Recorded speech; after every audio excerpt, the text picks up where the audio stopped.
Good morning, friends. Myself Kedar Badeka, and today I am taking your 19th lecture of Basics of Industrial Engineering.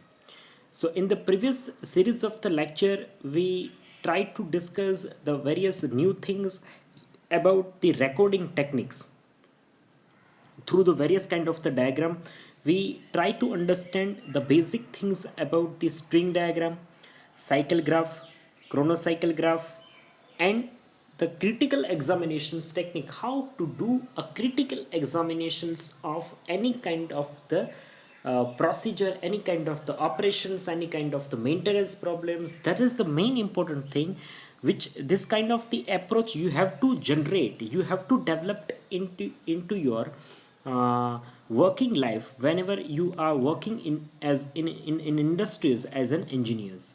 So in today's lecture we try to discuss the various new things about the this chapter, which is the work studies and the work measurements. So the today's chapter or today's topic of our lecture, which is the principle of the motion economy. तो आज के lecture के अंदर हम लोग जो है वो मोशन इकोनॉमी के बारे में जो है वो थोड़ा डिटेल में जो है वो स्टडी करने वाले हैं। तो ये एक जो है वो प्रिंसिपल के ऊपर मोशन इकोनॉमी जो है वो एक प्रिंसिपल के ऊपर काम कर रहा है। तो बेसिकली ये मोशन इकोनॉमी चीज़ है क्या, उसको समझने की कोशिश करते हैं। So this principle can be considered under a 3 different groups, right. तो ये प्रिंसिपल जो मोशन इकोनॉमी जो है उसका प्रिंसिपल जो है उसको बेसिकली 3 ग्रुप के अंदर जो है वो बांटा गया है। तो उसमें पहला ग्रुप जो है वो those which is related to use of the human bodies. पहला जो ऐसा भाग कि जो रिलेटेड जो है जो ह्यूमन बॉडी से रिलेटेड हैं, तो उसके बारे में ये प्रिंसिपल्स जो है वो काफ़ी रिलेट करता है। Second, those which is related to the work place arrangement. दूसरा जो है वो प्रिंसिपल जो है वो वर्क प्लेस के अरेंजमेंट के साथ बहुत क्लोजली जो है वो रिलेट करता है। तीसरा जो प्रिंसिपल है those which is related to the design of the tools and the equipment. तीसरा जो है वो रिलेट करता है design of the tools and equipments. तो इन 3 चीज़ों के साथ जो है ये मोशन इकोनॉमी जो है वो एक तरीके से इर्द गिर्द जो है घूमती है। तो मैं अगर आपको बहुत इजी लैंग्वेज के अंदर ये मोशन इकोनॉमी जो है अगर मैं आपको समझाने की कोशिश करूँ, तो मोशन इकोनॉमी जो है वो एक तरीके से एक एनवायरनमेंट है जिसके अंदर ह्यूमन बॉडीज़ भी हैं, वर्क प्लेसेस के अरेंजमेंट्स भी है, designs of tools and equipment, तीनों चीज़ जो है वो कुल मिला के जो है वो किस तरीके से एक दूसरे के साथ मिलजुल के जो है वो कैसे जो है वो वर्कआउट करती है। तो उसके पीछे वाले जो प्रिंसिपल को जो है वो मोशन इकोनॉमी है। तो बेसिकली मोशन इकोनॉमी जो है वो डेवलप करने के पीछे जो एक मंशा रही होगी, तो वो वही चीज़ हो सकती है कि कैसे आप हम लोग जो है अपनी बॉडी को कैसे एक इंडस्ट्रीज़ के एक ऑर्गेनाइजेशंस के वर्क प्लेस के ऊपर हम अपने बॉडी को किस तरीके के यूज़ करते हैं, वहाँ की वर्क प्लेस जो है उसकी अरेंजमेंट क्या है। अगर जैसे मैं बात करूँ तो मैं ऐसी जगह पे काम कर रहा हूँ कि जहाँ पे मैं हाथ भी ऊंचा करूँगा ना तो वो कहीं ना कहीं मशीन के इक्विपमेंट से वो टच हो जाएगा, तो वो तो बहुत डेंजरस है। तो एक तरीके से आपके पास प्रॉपर वर्क अरेंजमेंट नहीं है। ह्यूमन बॉडी को हम लोग किस तरीके से यूज़ करते हैं, तो कौन से पार्ट्स जो है वो आपके डेंजरस हैं और कौन से पार्ट्स जो है वो नॉन डेंजरस हैं, राइट। जहाँ पे आपको चोट लगने की सबसे ज़्यादा जो है वो चांसेस रहते हैं। और तीसरा हो गया कि आप अपने टूल्स एंड इक्विपमेंट को किस तरीके से किस सेफ्टी पर्पसेस के साथ जो है वो डिज़ाइन करते हैं। तो ये तीनों को जो है वो मिला के जो एक स्टडी करते हैं हम लोग, इस तीनों चीज़ को पैरेलल साथ में रख के, तो उस चीज़ को जो है वो principle of the motion economy जो है वो बोला जाता है। ये चीज़ आपको बहुत मैंने इजी लैंग्वेज के अंदर समझाने की कोशिश की, इससे इजी लैंग्वेज इसकी नहीं हो सकती, आप समझिए। बहुत आपको मैं इजी लैंग्वेज के अंदर ले जाने की कोशिश कर रहा हूँ। Now we start the discussions of the motion economy with the details. So let start the principle which is related to use of the human body. अगर ह्यूमन बॉडी के रिलेटेड की अगर बात करें तो both hand is should be begins and end, right. दोनों हाथ जो है should begin and end, start होना चाहिए, एंड होना चाहिए. Their basic division of activity is simultaneously a should not be idle at the one instant except during the rest period. Right इस तरीके से जो है वो ह्यूमन बॉडी को यूज़ करना चाहिए कि the both hand is should be begin and end, शुरू होने चाहिए, ख़त्म होने चाहिए.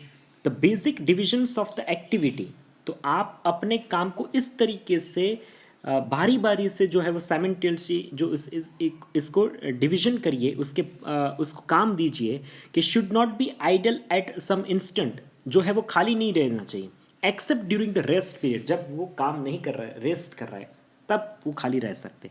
Next which is the momentum, it should be employed to assist the workers whenever is possible. Right, movement जो है वो ऐसा होना चाहिए कि वो वर्कर जो है वो असिस्ट कर सकता है, possibly when ever which is, अगर अगर कोई वर्कर है थोड़ा मूव होना चाहता है तो वो मूव हो सकता है, इतना मोमेंटम जो है उसको मिलना चाहिए. And it should be reduce to a minimum if it not be overcome by the muscular efforts. Right, so ये चीज़ मैं आपको समझाने की ज़रूरत नहीं है. तो एक जो आदमी जो है वो मशीन के आजू बाजू काम कर रहा है तो उसको एक प्रॉपर तरीके का मूवमेंट मिल सके. अगर कोई क्रिटिकल सिचुएशंस में अगर उसको वहाँ से बाहर निकलना है तो वो बाहर निकले, ऐसा उसके पास वर्क प्लेस होना चाहिए. Next which is the continuous and the curved motions is should be preferred to a straight line motions which is involving a sudden and the sharp changes in your directions. बहुत ज़्यादा sudden and sharp changes जो है वो आपके directions में होने नहीं चाहिए. Then the work that can be done in a feet should be arranged, इस तरीके से काम को अरेंज करना चाहिए so that it is done together, जो एक साथ हो सके, with a work is being done by the hand, हाथ से हो सके. Then the twisting movements is should be performed with the elbow band.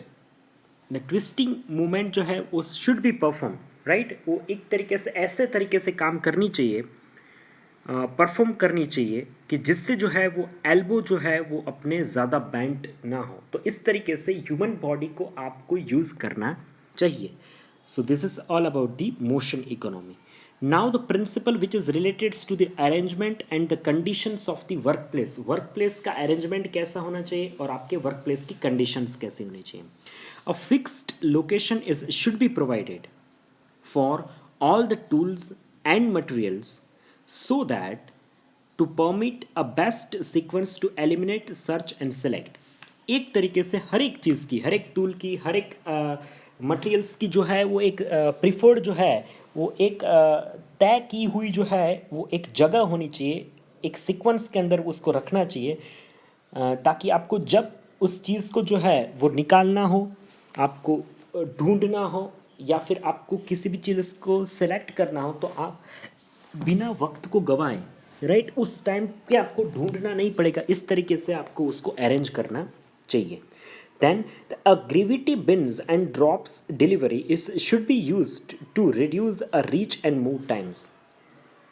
एक आप इस तरीके से इस सिस्टम को बनाइए कि जैसे आपको कम से कम जो है वो उस चीज़ को लेने के लिए जो है वो पहुंचने में सबसे कम टाइम लगे, और सबसे अगर जो है टाइम लगे और वहाँ पे आपको उसको उस जगह से आपको फिर उसको मूव करने में कम से कम टाइम लगे.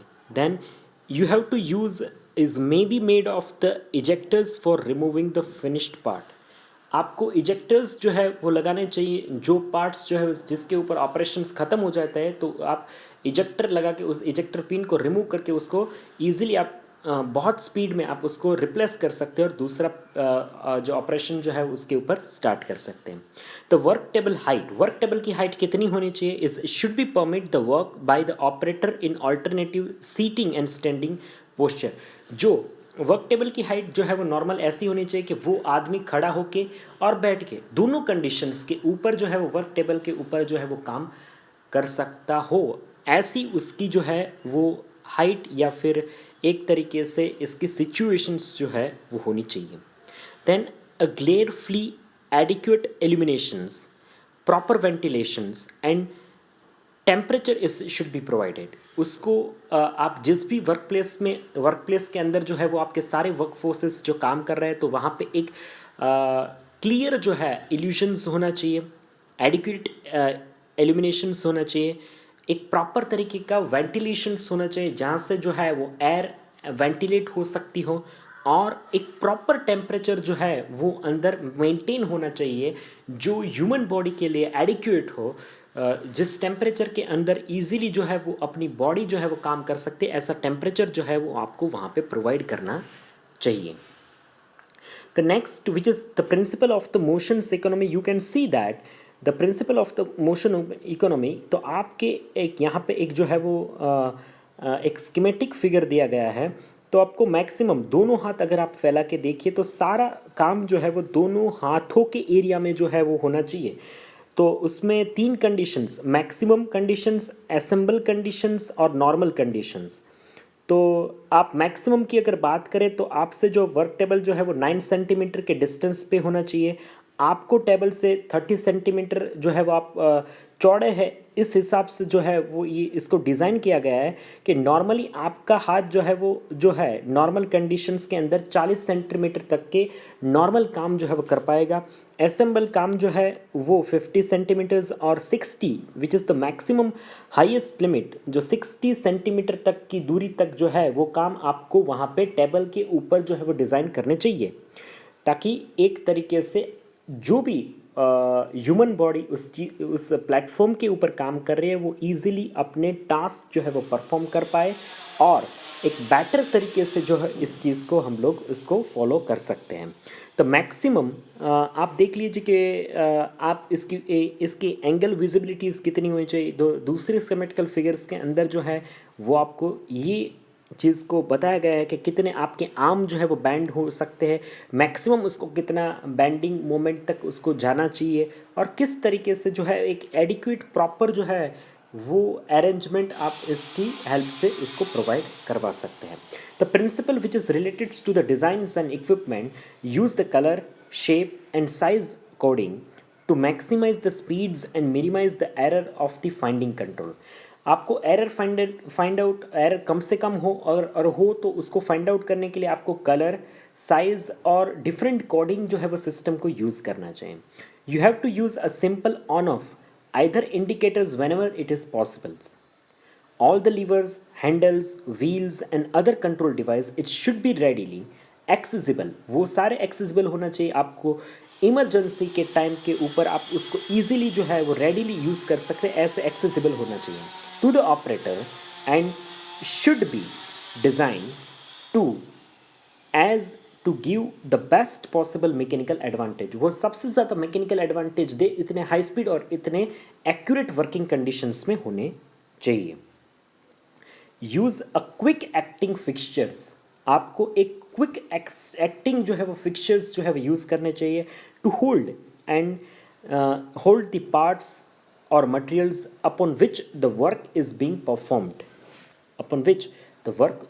आपको इस तरीके से फिक्सचर जो है वो क्विक एक्टिंग फिक्सचर्स जो है वो उसको डिज़ाइन करना चाहिए जिससे आप उस पर ईज़िली पार्ट को होल्ड कर सके, ईज़िली फिक्सचर को होल्ड कर सके और उसके ऊपर आप जाके परफॉर्म कर सके। ऐसे आपको फिक्सचर्स जो है वो डिज़ाइन चाहिए जो ईज़िली एक्सेसिबल भी हो, ईज़िली जैसे ऑपरेशन ख़त्म हो जाए उसके बाद आप उसको जो है आप फ्री कर सकते हो और दूसरा ऑपरेशंस जो है उस पर दूसरा वर्क पीस लगा के स्टार्ट कर, तो इतना एक्सेसिबल होना चाहिए।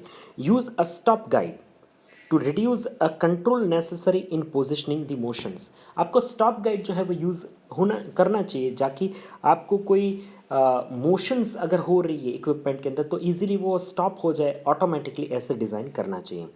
Operating setup and emergency control should be grouped according to the functions.